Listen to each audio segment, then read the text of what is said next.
I started doing travel bikes because I travel a lot. I write technical articles for Velo News and travel all over the world following some of the biggest bike races, the Tour de France, the Tour of Italy, the Tour of Spain. And traveling with a normal bike bag, especially with a bike as big as I ride, is a pain. A normal bike is something of a ball and chain, and that it's expensive with the airline, and you have to deal with your case once you get there. And so I wanted a way to travel much more easily.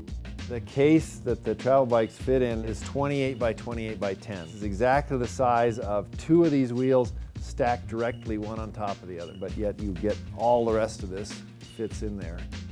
The bike comes apart here, here, and here, and these tubes come out completely separately. We have another coupler on the stem. The coupler is so well made. That point in the tube is the strongest, stiffest part of the tube anyway. There's no compromise of strength or stiffness. The person who needs a Zinn travel bike is somebody who loves to ride a bike and doesn't want to have to compromise when they're traveling of riding a borrowed bike or rented bike. I think the number one reason to get a bike with couplers rather than a bike that has smaller wheels is you're going to change the dynamic of how your bike handles. And that's a big negative for me. The big advantage to me to having a travel bike is that when you do arrive at your destination, that you're on your bike.